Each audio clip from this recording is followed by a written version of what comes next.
I want to introduce you to Dr. Mark Foster. He is probably the leading intelligent design on assessment centers probably for the last 3.5 decades. Make sure this is recorded.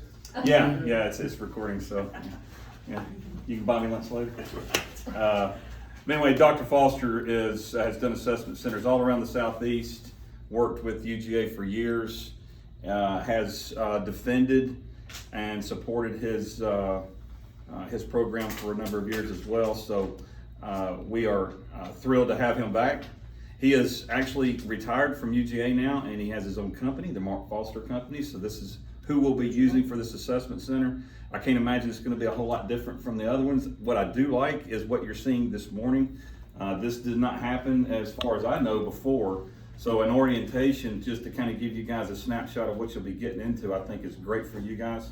Helps you prepare for the test, prepare for the assessment center, and hopefully I'd love to see great competition in this so that we get the best that we could get for this particular center.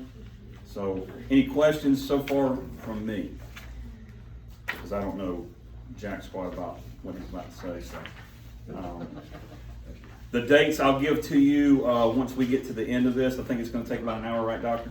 Yeah, it should take about an hour. Okay. Kind of depends on questions, but we'll stay. All right, so Andrea is videotaping this, so anybody that's not here or you can review this on Power DMS later. So we'll put this on Power DMS so you can go back to it and refresh your memory about this discussion. So doctors, thank you for being here, and I'll turn it over to you. Okay, great. Any questions y'all have, ask them. Just stop me where we are. I'll try to answer those. And anybody that reviews the recording, and they can submit questions if they want to, and I'll answer those and then provide those to everybody. So everybody will get the same thing, same answers, everything. So this is the first time I've done an orientation here. I think it's always good just to give you a chance to see what the assessment is about, what the written exam is about, give you an opportunity to ask questions. So that's what it's about. So hopefully you'll get something from it and feel prepared. Who is here for the lieutenant's assessment? So 2 of you and everybody else for sergeant. So what I was going to do was talk about the assessment center first, and then the 2 lieutenant candidates, since y'all don't have to take a written test, you can go, and then I'll talk about the written test. So probably about 30 or 40 minutes for the assessment center, about 10 or 15 for the written test, because that written test orientation materials is basically me saying study in different ways. But there are some things I want to give you. So let's talk about the assessment center. So if you flip over to page 7, there are 7 dimensions that you're going to be great, and this is true for both the lieutenant and the sergeant. There's 7 dimensions that you're going to be scored or evaluated on. And they're defined there on that page, but let me just talk about them and tell you kind of my thoughts on what they are in addition to what that dimension says. Perception is attention to detail. There's a lot of detail in the materials. The instructions are detailed. The role play especially is detailed, and I'll talk about that in a minute as well. But make sure you understand the instructions. If you're not sure, ask. We'll answer those questions. But in the role play, there's lots of details in that particular exercise where you've got to link materials back together, look at dates, names, factual situations. It's kind of like a mini investigation or a mini personnel file where you've got to make sense of things that don't really make sense. And you do that by attention to detail and looking at names, dates, and facts and sort of reconstructing the series of events. So that's why perception and attention to detail is so important. So pay attention to those kind of things as you're going through those materials, and it starts with the instructions. Decisiveness, the assessors will be looking for your decisiveness in the materials and how you present materials and the conclusions that you draw from the materials. So, based on say a 30-minute review of the materials and then a 15-minute presentation to the panel, you can't make final decisions, okay? But that's not what they're looking for. They're looking for you to be able to make preliminary decisions and decisions about next steps based on what you know from the materials about what should happen next. So that when we talk about decisiveness, that's what we're talking about, not final decisions like this person should be terminated tomorrow or right now, or whatever it is. So think about it like that. What are the next steps? Not those final things. Or if there's enough information to lead to internal investigations or things like that. That's the kind of things they're looking for in terms of being decisive. Does that make sense? Yes, sir. All right. Judgment is sometimes I refer to as the common sense dimension. You've got to pull all this information together, make sense about it, and then factor all that into your decision-making process. So you've got to use the factual information that you've been given, your understanding of policy and procedures, and the storyline, especially in that role play, is not going to give you all the information. So in some ways, you have to fill in some of the blanks about what you think might be going on, because we're not going to tell you decisively or without question what's going on. But you got enough to get the story to kind of piece it back together. So that's what they're looking for in judgment. Do you see the kind of the big picture? Does that make sense? Oral communication. They're not looking for you to be a preacher or an expert trainer or anything like that. But then what they do want is that you're comfortable in front of the audience. You can deliver the important and critical pieces of information and be comfortable who you are. There's more than one way to do this and do it successfully. We're on page 7. So if you're comfortable, they're going to be comfortable. All right? There will be time limits on how long you can talk for both the two interactive exercises, the role play and the presentation. Will tell you that there's a maximum of 15 minutes. They don't care how much of that time you use. They really don't. But a couple things to remember: if you go up to 15 minutes, they're going to stop you. That's all you get. So if you haven't said certain key things within that time frame, you're not going to be able to go beyond that and get credit for it. So if you run out of time, that's potentially bad. Just in the fact that you wouldn't tell them critical things. If you go in there, if we give you 15 minutes and you go in there and talk for 30 seconds, there's no way you can say everything you need to say in 30 seconds. So usually when candidates stay somewhere between 7 and 10 minutes, they were in there about the right amount of time. Does that make sense? I did one of these one time and put the guy in the room. We were on multiple floors. Put the guy in the room, introduced him, shut the door, walked down the back staircase. By the time I got down there, he'd already taken the elevator and come back down and was waiting on me. He said, "I just got to the point." I said, "Okay." I went back to the panel. He was in there about 45 seconds. You can't do everything you need to do in 45 seconds. And what happens is they walk in there, see 3 faces that they don't really know, get nervous, and just sort of truncated at some point. So I'll talk about the assessors in a minute, but it's not set up to be an adversarial type meeting. So just be comfortable, read the notes in your preparation, and you'll stay longer than you probably realized or intended. Written communication, same standard applies. There's going to be a place where you've got to draft a memo, write a memo, and they're not looking for a master's thesis. You're going to have 2 hours to do it, which is going to be more than enough time. But they're not looking for, some 12-page term paper.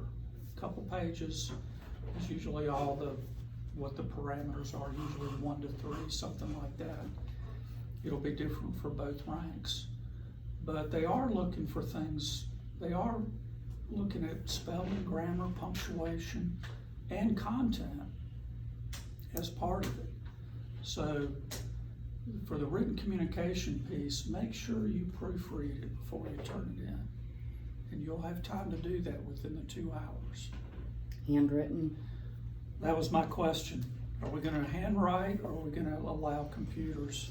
If you allow computers, my recommendation is that you have IT set up probably about 5 and have a print station, portable printer there where they can print it. And you may not be able to answer that here, but think about what works logistically. Okay.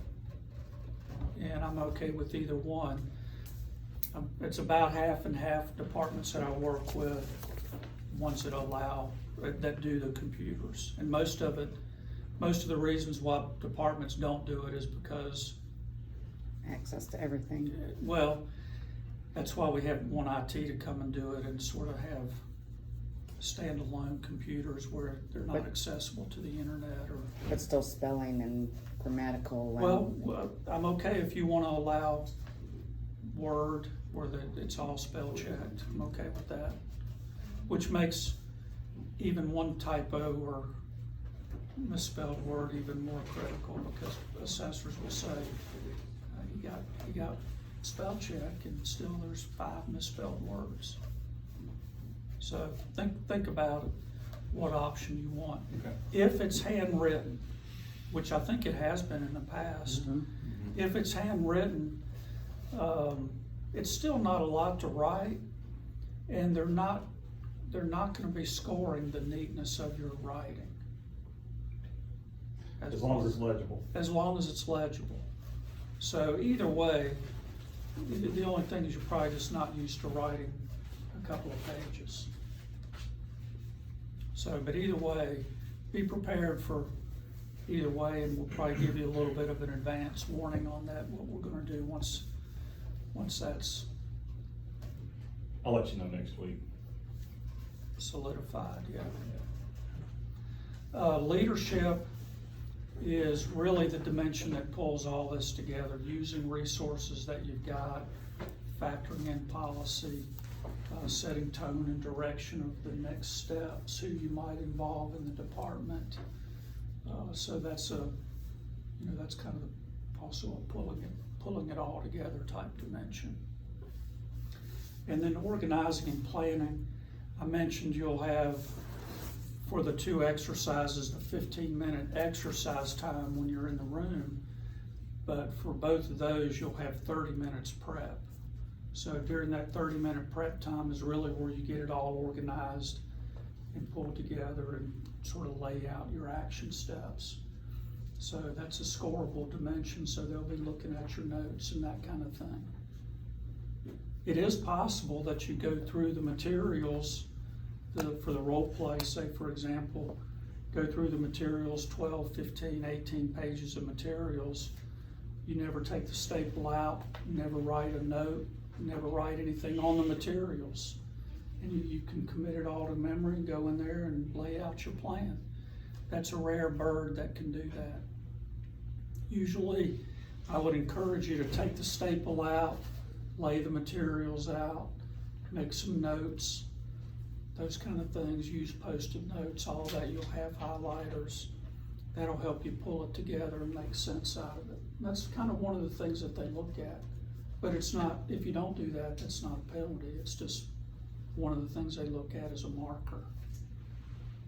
So perception, decisiveness, judgment, oral communication, written communication, leadership, organizing and planning. Those are the broad categories you'll be evaluated on. 3 exercises that you'll participate in on your day. The role play that I talked about, and that's described on page 8. The role play typically takes the form of a personnel problem employee type issue. If you supervise employees, say you supervise 5 or 10 employees, you've got one, most likely. And by one, I mean you've got one that requires more attention than others, we'll put it that way. Maybe not enough to stay in big trouble, but if you're their supervisor, and you show up for work, this morning, you're wondering, okay, what has so-and-so gotten into while I've been gone, or what can I expect today from so-and-so, or it's enough to sort of keep you engaged. And I think some studies say that it's 5% of a supervisor's, or 5% of a supervisor's employees sometimes require 80% of their attention and sort of focus, because it's always something. So having a supervisor type exercise is pretty standard. In those materials, you might get 15 pages. You might get work schedules, calendars, internal memos, letters or notes that they may write, newspaper articles, a brief personnel file on sort of a history of some people that you supervise. In those materials, you've got to sort out what the issues are and then be ready to address those issues with a plan of action. Does that make sense? So people abusing sick leave, maybe people getting injured off duty and trying to claim it was on duty, complaints from the public, justified or not justified, violations, some minor, maybe some big, violations of policy. Could be as big as, doing borderline criminal things. But whatever it is, you recognize it from the materials as a potential problem and then be ready to talk about it in the meeting. Does that make sense? 30 minutes to do all that. So you've got to figure out what the issues are and at the same time be thinking about what your plan is. At the end of the 30 minutes, you're going to go into the room with the 3 assessors. One of those 3 assessors is going to take the part of your supervisor and say, okay, you're new, as a sergeant say, tell me what you've learned about the situation I just gave you and what your plan is. Much like if you were new, you might want to talk something over with your boss before you go and implement something, or you have a counseling session or whatever it is. So be ready to lay out everything that you know based on what you learned and a plan of action. If you don't tell them something that you've learned, you're losing points for it, even though it might be in your notes. So you got to tell them to get the credit for it. Does that make sense? So if you say, well, I know if you see in there that somebody was abusing sick leave, but you didn't tell the panel, that's points you lost. So that's why I say make notes while you're in the room. Be checking off those items you wanted to talk about to make sure you covered it. All right. The presentation is set up in a similar way. You get 30 minutes to prepare. up to 15 minutes to do it. Usually the presentation takes the look of something related, embedded in policy, or, and I'll give you a couple of examples, or some current event or some current issue related to the department or law enforcement in general. So if it was embedded in policy, we might give you, in addition to the instructions, the pursuit policy, and maybe give you 3 examples of recent pursuits, and you might have to compare the two and pick out potential violations and compare it to policy and talk about what should have happened. That's one example. Another example may ask you to talk about hot topics in right now that everybody might be facing: staffing shortages, liability issues that you face every day in the routine tasks of doing your job, opioids in the community. So it could be a lot of different things, but things that you should be reasonably familiar with. For example, when I've done an opioid exercise in the past, I might give you 3 or 4 pages about the opioid epidemic that you could use as part of your presentation. So you really don't know anything about that one until you sort of get there and see it. Same setup, you would go before a panel of 3 assessors and deliver your briefing. Questions about that one? The written exercise, there's a 2-hour time limit on, this is the 3rd exercise. 2-hour time limit on that one. Could take the form of could take the look of a lot of different types of details. Usually, many times, not always, many times it's about your work history and your preparation to be a supervisor.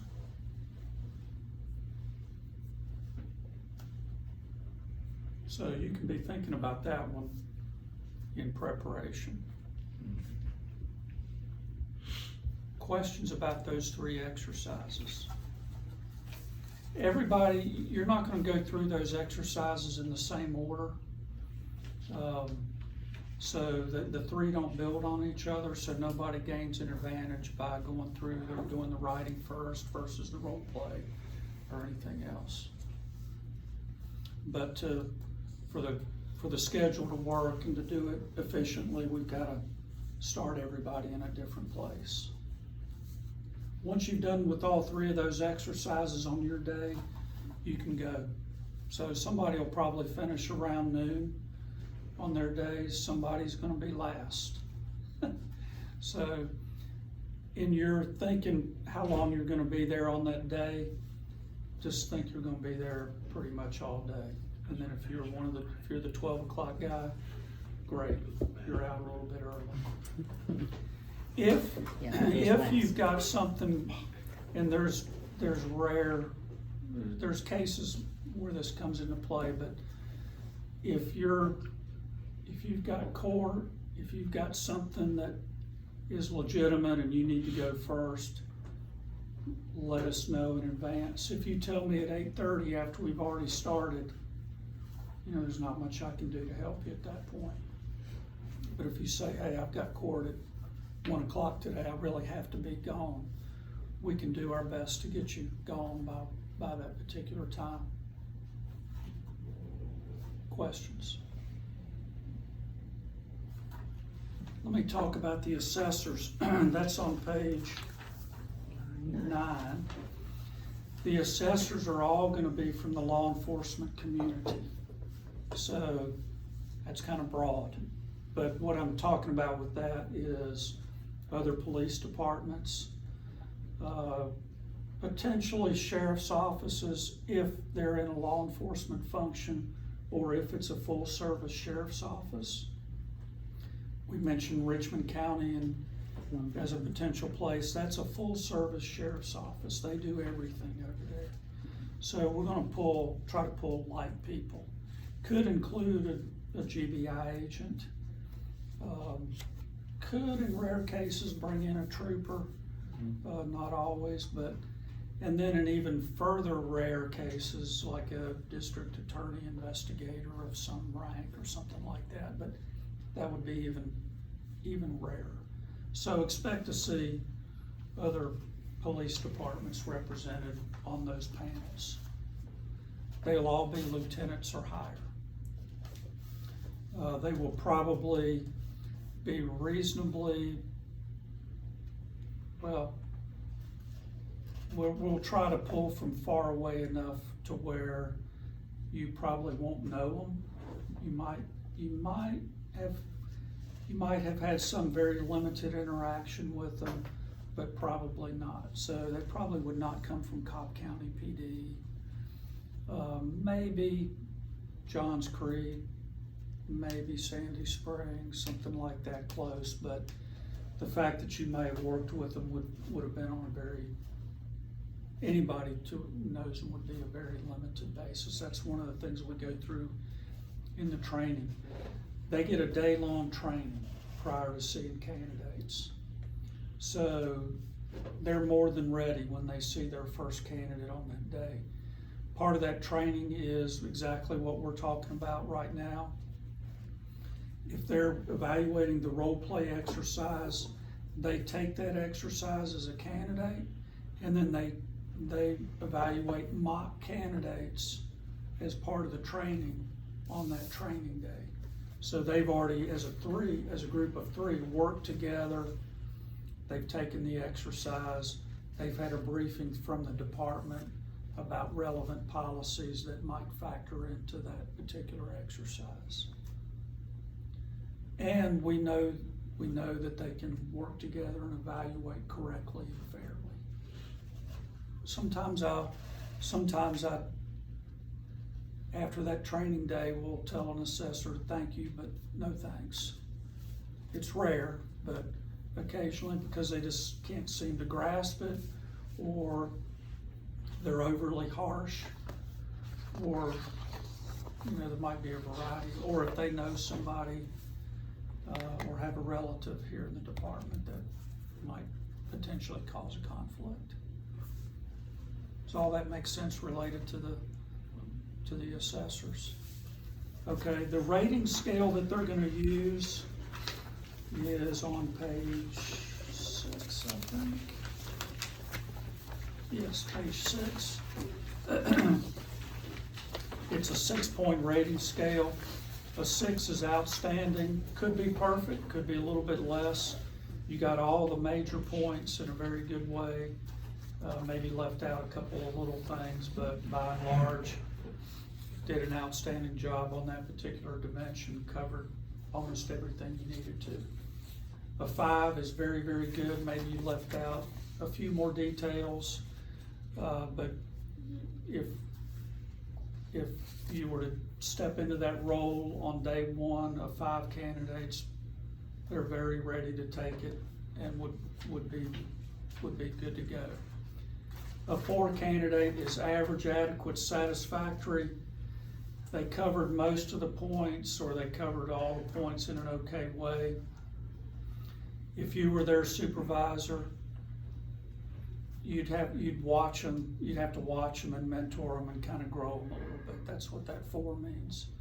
So that's probably true for most everybody in some way or another. It's going to take you a little bit of time to sort of grasp the new job and sort of get into the role of it and be comfortable. So anything beyond that is really good. 3, 2, and 1 are all not passing grades. 3 is just short, maybe did some things good, left out some things, but by and large, a 3 is not quite ready. A 2 is clearly not ready. And I tell the assessors, sometimes it's borderline painful to watch because there's nerves involved. The 2 candidate really doesn't grasp the big picture items about what the issues are in the exercises. or maybe they're the 45-second person who comes in and just talks way too fast, or the 2-minute person comes in and talks way too fast, and they leave, and the assessor just says, man, if they would have just slowed down, they could have done a much better job. So that's kind of a 2. A 1 is the 45-second person. There's no way they could in reality be a 1 because they couldn't keep their job if they were 1. But it's usually a misunderstanding of the instructions, or went in there and just got so nervous that they just walked out. Questions about that? This applies to each evolution, this scale? Yes. Okay. Yeah.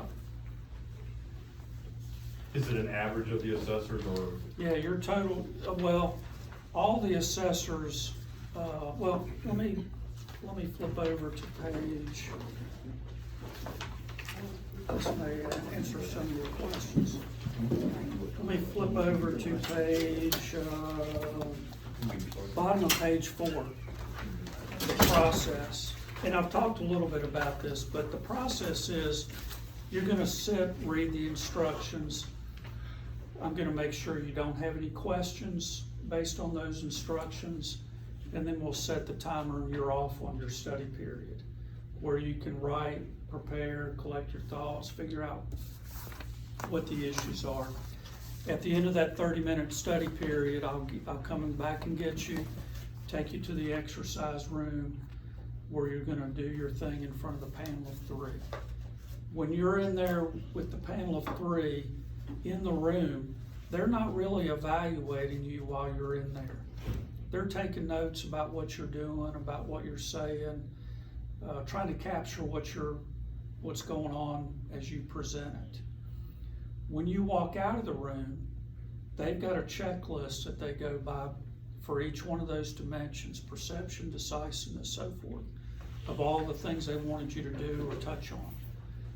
Each of the 3 assessors evaluates you against that checklist independently. Then they come up with a number based on 1 and 6, based on that checklist of how well you did for perception, decisiveness, so forth, between 1 and 6. And they do that independently. Then they consolidate their scores, compare their scores to make sure they're within one number of each other for each of those categories. So it could not be 4, 5, 6. If it is, they've got to go back collectively as a group and talk and reach consensus. It's like a jury. Yeah, basically. So the 4 might have to come up, the 6 might have to go down to get within 1, or both of those things might happen after they talk about it. So, but when they're done with it, they have to be within 1 point of each other. Is it the highest number? Do you have like 2 that say you're 5 and one says a 4? Well, that's okay. If it's 5, 5, 4, they're within They're 1. within 1. If it's You just 5, do it on 5, 4 and 6. 3, Right. if it's 5, 5, 3, the tendency is, well, the 3's got to come up. Not always. It depends on the discussion that they bring forward and what they saw and heard. But that's typically where you would expect the movement would be, for the 3 to come up. But I've seen it go the other way too. It just kind of depends on their discussion.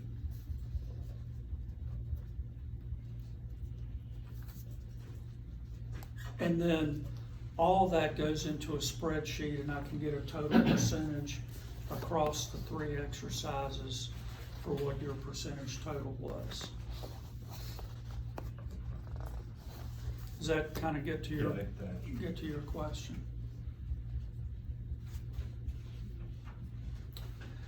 Your policy, is it pass-fail? Is it pass-fail or is it banded? Pass-fail. Okay, all right. Can I add something about the assessors? 2 things. Number 1, the assessors in the room as you walk in is going to be they're going to be stoic. They're not going to be looking at you, and as an assessor for many years, usually what I did was I would tell the panelists, understand that I'm gonna be writing, the panel will be writing, so don't take it that we're not listening to you. I'm writing notes, so I may not be looking at you as you're talking, but continue to talk as if we're looking at you. So that's one thing. So don't get anxiety because they're not watching you. They're doing the check boxes, making sure they're taking notes right. Number two is dress code. How you wanna dress, I would suggest and advise that you look at some kind of professional standard, whether it's a uniform and, or a suit or something like that. But that's up to you. If you wanna come in in SWAT gear and a t-shirt, it's how you are perceived. Remember, they are perceiving you as to how professional, how serious you are about that position. Since you said it, sir. Yeah. So, I'm just, No problem. yeah, just letting you know, He'll be the one. yeah. Yeah, I had two candidates, this goes back 20 years, they were disgruntled with the department, not here, disgruntled with the department, and they came in and cut off jeans and, a tank top t-shirt, and it showed. I mean, so, you wanna come in looking the part, so that everything gets off on a good start, and I'm confident you will, but that'll make you recognize it's an important day, and they'll see that in you as well. And to piggyback on what he said about when you walk in the room, yeah, the assessors are gonna be sort of stoic, they've got a job to do, they're gonna welcome you in, they won't want you to get comfortable, but it's not a let's get to know each other type meeting. They're gonna wanna get down to business, because, we've got a schedule to keep one, but they also have to treat everybody the same, so they're gonna wanna welcome you and then get down to the task at hand of what you have to say. So, but it's not a confrontational meeting either. It's not gonna be set up like that where they're gonna, it's not gonna, one of the legs on the chair is not gonna be cut shorter, and a light bulb hanging from the ceiling. It's not gonna be an interrogation.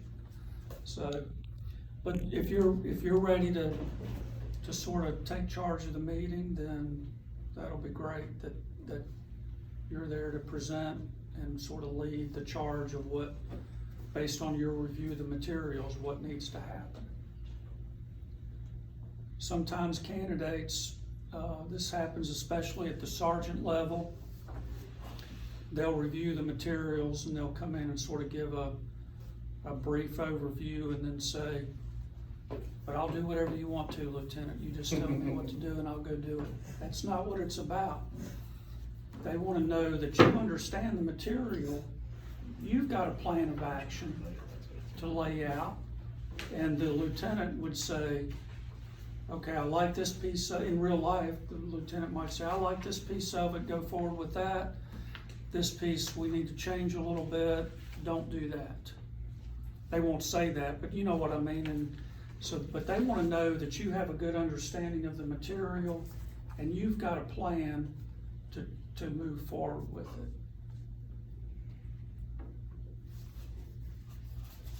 it. Further questions? There's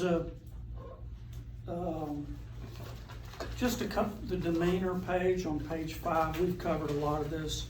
Dress according to what he just said. Get there early. If we say 8 o'clock, I'd be a few minutes early. Some departments, and I can't remember if y'all were one, the door locks at 8:01 or 1 minute after the arrival time, and that's it. So just be there a little bit early, know where it is, all those kind of things. We won't know scores that day, but they'll come back pretty quick, probably the next week. They'll be ready to move on them, so it takes a little bit of time to get everything consolidated. Don't discuss aspects of the materials with anybody else. There's a couple places during the day you'll sign confidentiality. That's important for the integrity of the test. And you know, like it or not, you're competing at some level with your peers for a limited number of jobs. So, you know, you don't, Every man for himself. today, on that day, yes, on that day. 2 man in or 1 man?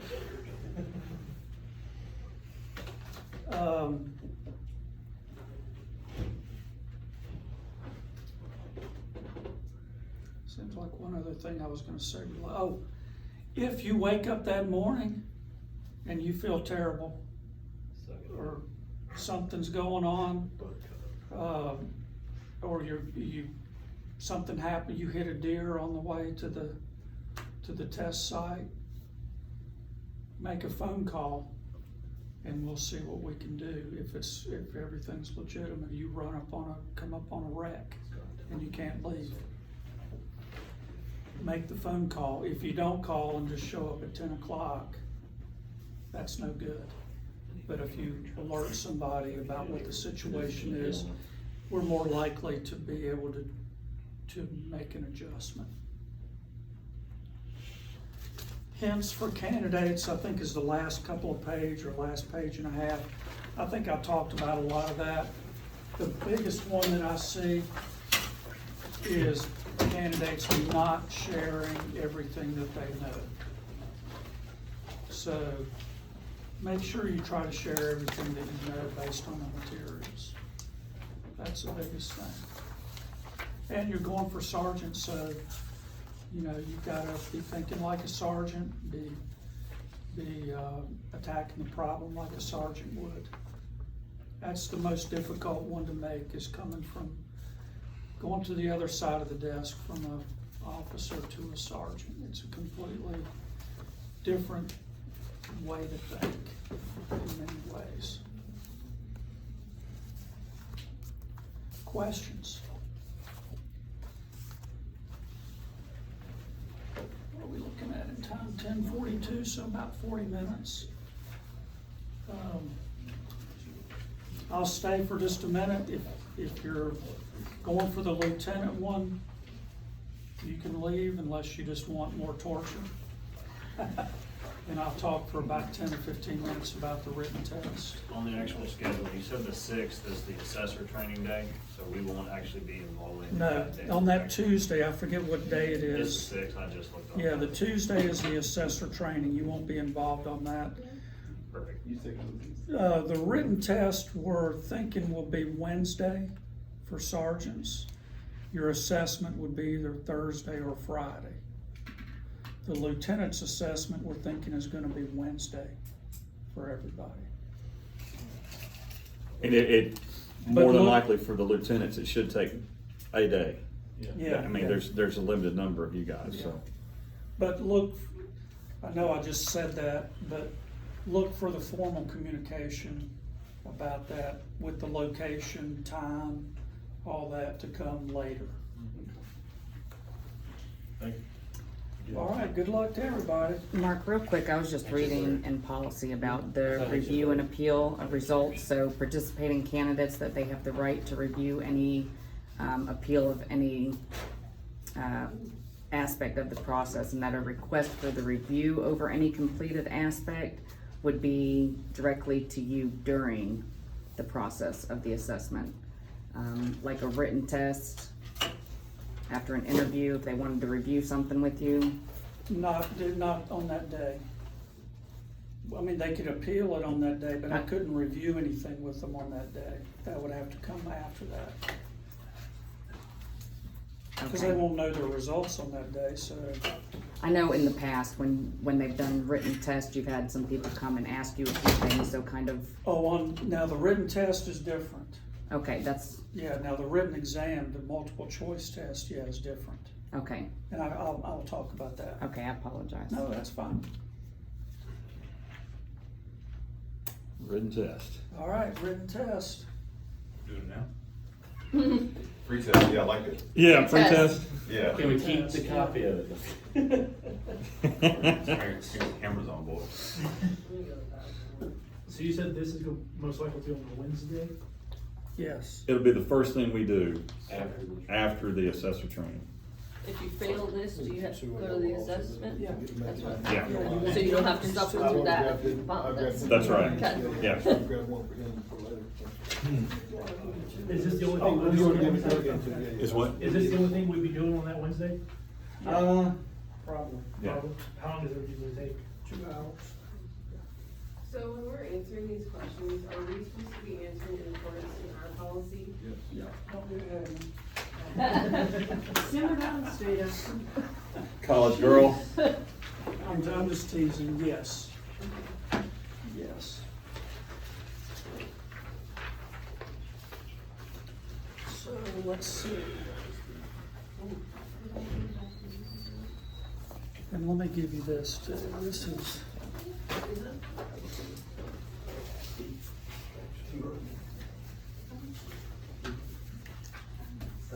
So I have a question about this, how we took out the, HR, the city HR policies, but some of our PD policies reference an HR policy. Are we Right. only responsible for the content of our policy, or do we need to then pull that corresponding HR? This is the study list right here. So if it says performance appraisal, is that one of them? This is an example. Because like, I feel like that's one of them that says, we evaluate in accordance to City of Smyrna HR policy, blah, blah, blah. Okay, so under department policies and procedures on this pink sheet, out there to the right on the first line, 0308, performance appraisals. If it references the city policy, the city HR, you don't have to go get that. It's this document is all you would need to look at. What's listed here. Okay. So don't go and add to this. This is plenty right here. Oh, it's funny.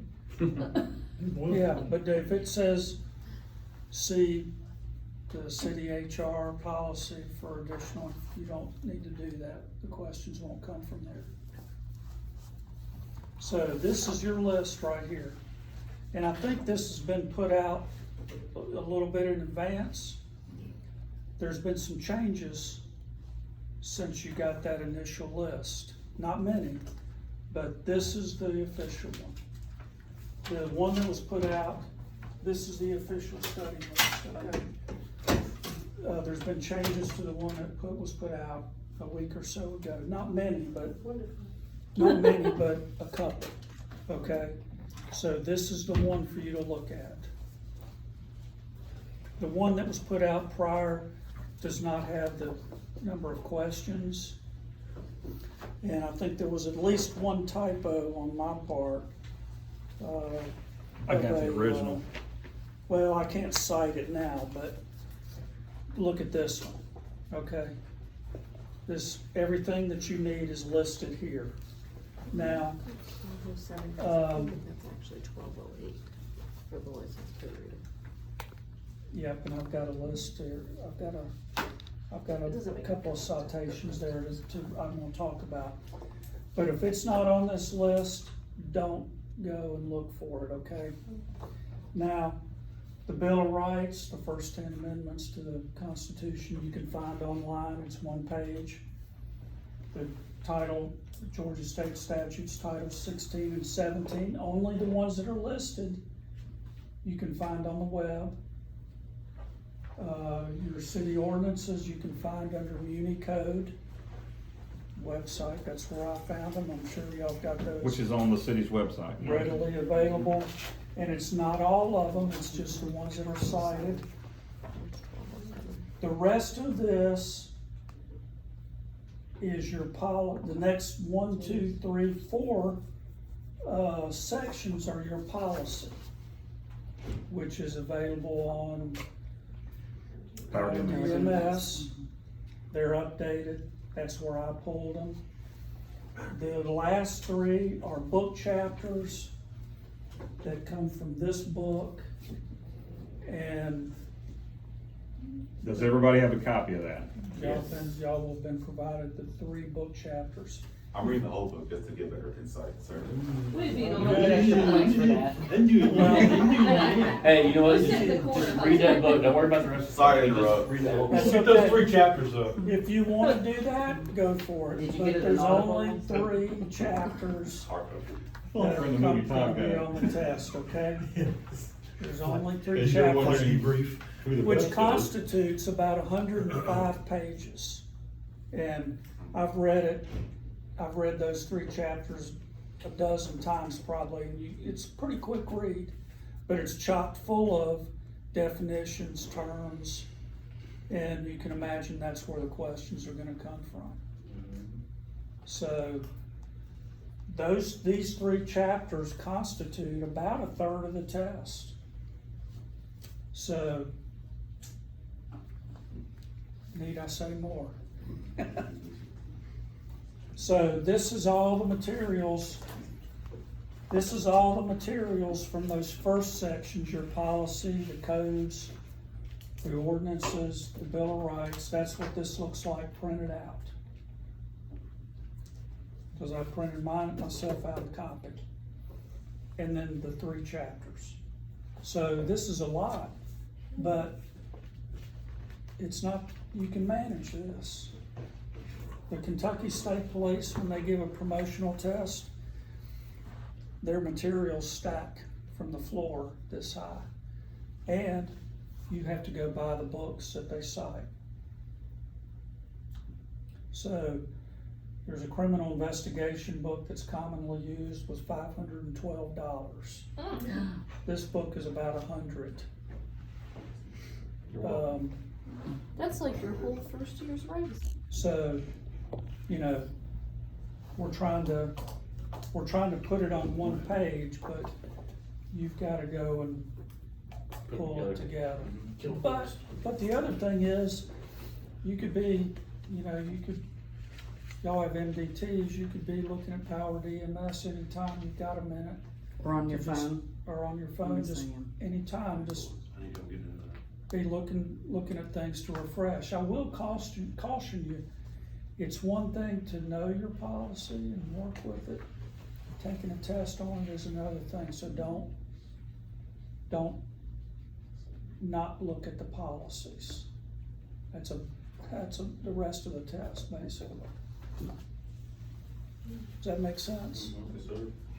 On test day, it's a 2-hour test limit. Somebody's gonna finish probably in about 45 minutes, 40 minutes. Everybody's usually gone in an hour and a half. When you're done, you'll bring it up to the front of the room, I'll lay a key on it and score it, give you your score. Hopefully it'll be a passing, a 70 or above, and we'll get you scheduled for your assessment day and we'll move on.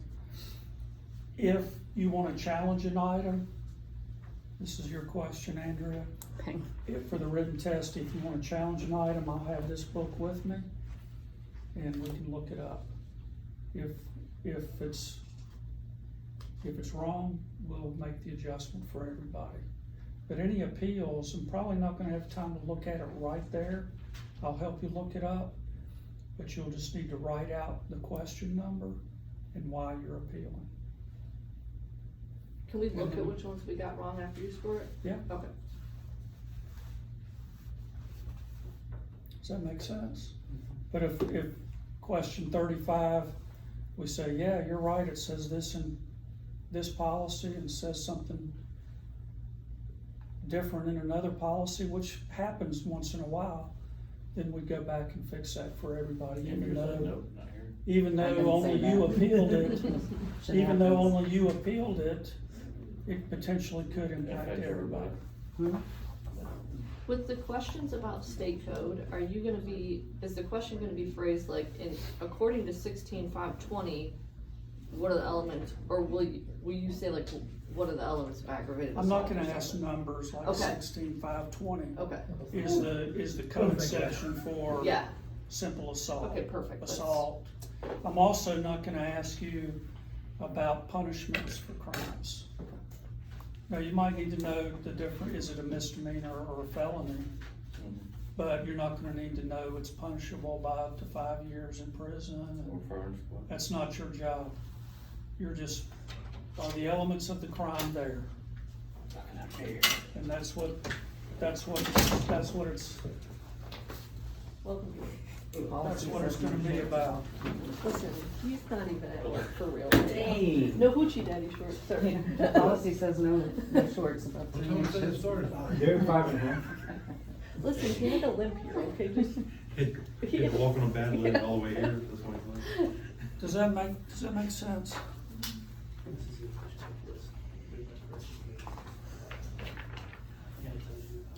You've got in here sample instructions. Couple things that I would add to what we've already talked about. You're gonna have to find a good study place. Your kitchen, my kitchen table or my couch in front of the TV wouldn't work for me. So you're gonna have to find a spot that's gonna be quiet, where you can get all your materials together if you choose. And just spend some quality time. Study groups, sometimes people wanna form a study Well, group. studying at your house might help me though. Well, probably not, cause I probably want you to help me do something in the yard or something, but, Question? sometimes people form study groups.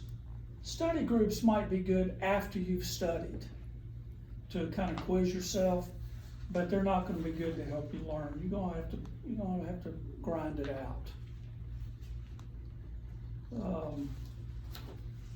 Types of good questions.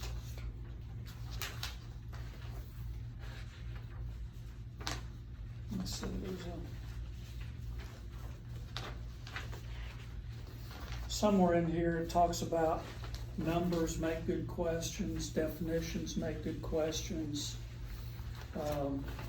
Sometimes in a book like this, you might see the single most important thing about leadership is. That might make a good question. Some people say the first couple of sentences in a paragraph sort of define the paragraph, what they're gonna talk about. Sometimes there's good information in that. So just look for key things as you're going through there. If you think it's important, I'm probably gonna think the same thing when I'm writing it.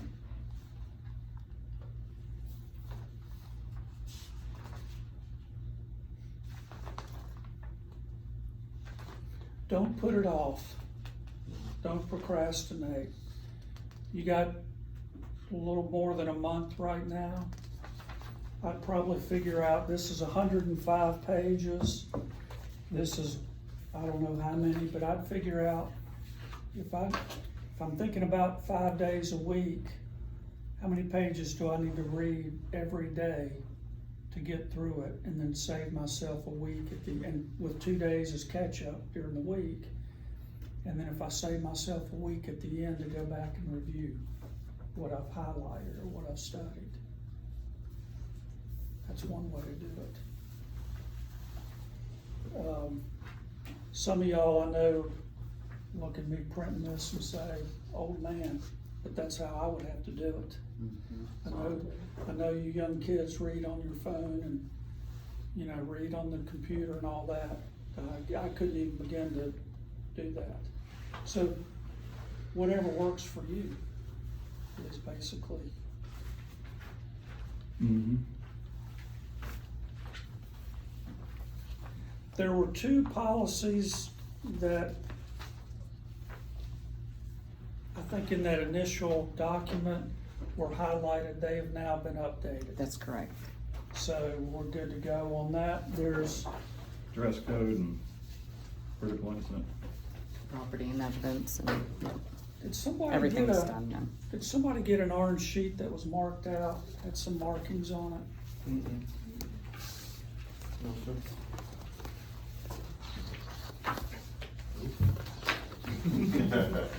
Yeah. Well, there's nothing, Answer Never key. getting that back. yeah, it's not, I can commit that to memory real quick. Yeah. there was a, oh, here it Remember is. that time we got fired? Here it is. For choosing, Personnel order effective immediately. no more access to the building. The policy 1207 Oh, that's the one I was asking you about. Yeah, when you print it out, it says 1207 in the footer, I think, but it's really 1208. Yeah, look, open 1207.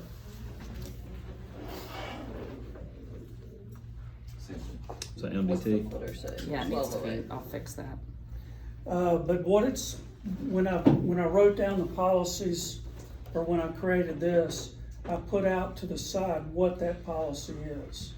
So just confirm that that's what the policy is, okay? And there may have been another one, 16, 13, and 14, 16, 13, 16, 14, for that same thing. But any questions about things like that, just ask them if you're not sure. Despite what you think, this is not your entire policy book, but It's damn close. it's pretty close. It's pretty close. What was your concern with 1613 and 1614? Is that does it say the same thing, like a different policy number in the footer or something?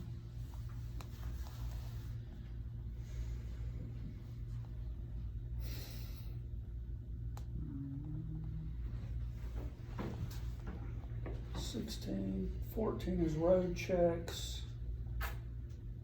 1613 is not in there, so it must have been something related just with the numbering. Oh, 1613 is MPO. Mhm. Wait, what is that? Scroll over, let me see the number. 1613. MPO's not on there, 1613, but it's 16, there's something in there. I may have to go back and look, maybe it was just me.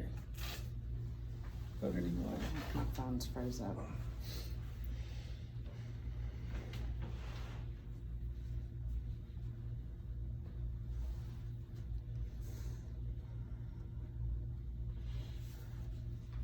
anyway, look at it. We don't need to resolve that right here. The test will be, there'll be one right answer.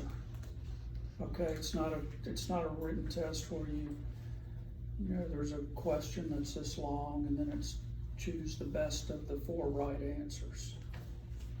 It's a right answer and 3 wrong answers. There will be some that are all of the above and none of the above. So as you're reading the options, read all the options.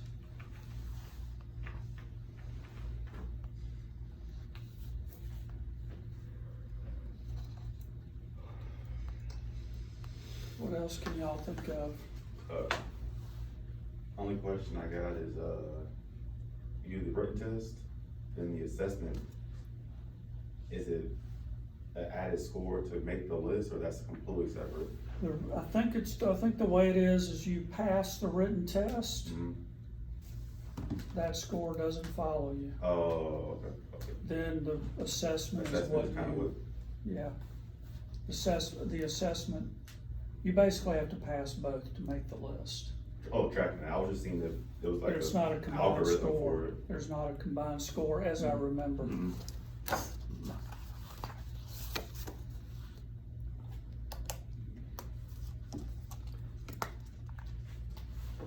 If it helps, and y'all study however you study, I did pretty good when I went through it. I made 3x5 cards. If I saw something that was noteworthy, I would write what I thought might be a question, and then flip it over and do the answer. And then once I did that, not only did I know the answer, but I also knew the question. And I would just flip it over and keep flipping it over and keep flipping it over until I found out that. And I did pretty good. That's the way I did it. Everybody's going to do it the way you want, but if it helps you, you know, I'd like to have something in front of me that I could flip it over to the next one and keep going. But that helped me. As far as the assessment center goes, make sure you read the instructions.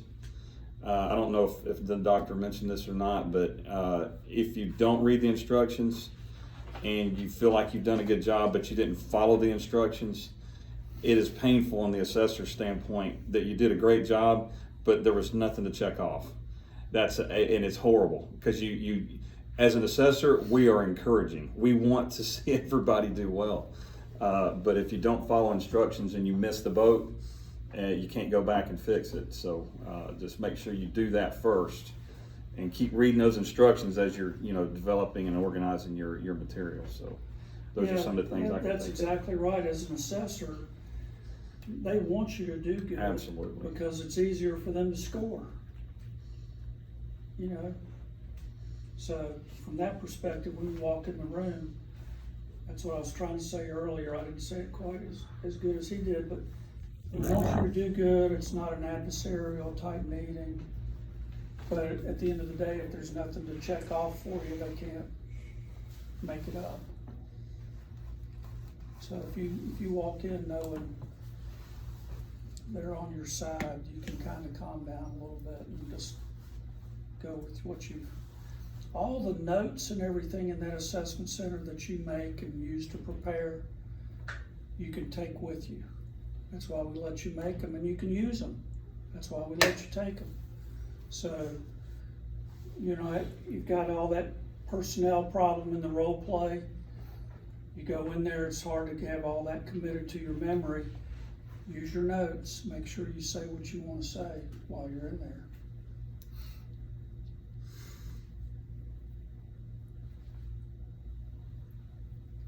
Just a touch over an hour. Not bad. So, Not bad. What do people fail the most? what do people fail the most Yes. Try to log in, just keep keeping that. in terms of? Do you see more people do worse on the written exam, or do you see people do worse on the assessment center? Well, honestly, the written test is, I've seen people that don't really study a whole lot and go in there and do okay. They pass it. I've seen people that don't study a whole lot and they make a 68. And they're aggravated, and they said, well, I didn't really study though. And it's like, well, how much time would you have needed to get two more points? Don't leave yourself short. So don't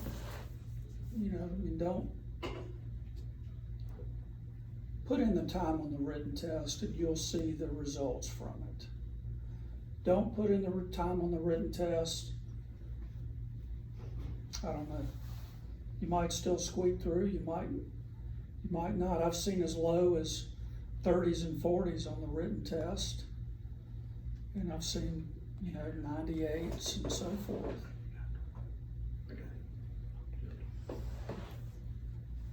The assessments,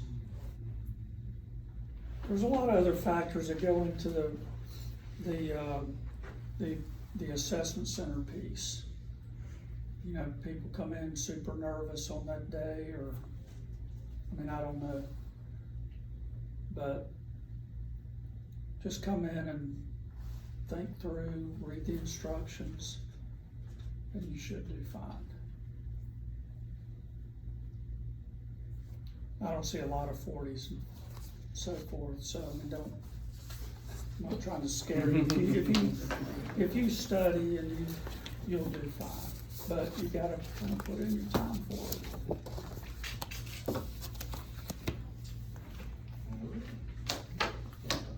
it. We got room on the schedule for everybody. So, we want to see all 16 or 17 at the assessment center. That would be awesome. Yeah. That would be awesome. And if you're like most police departments, you're gonna have openings, you've got openings.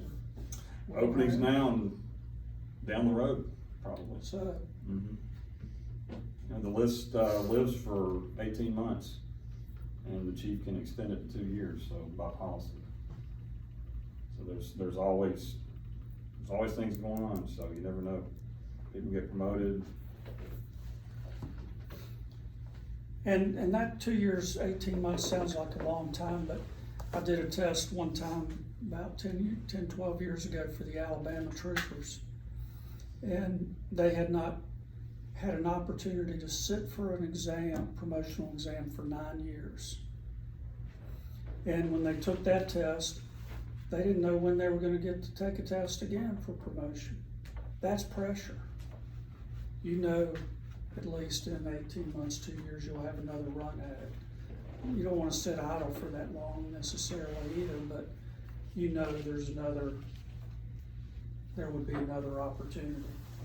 But if it's just sometime deep into the future, that's pressure.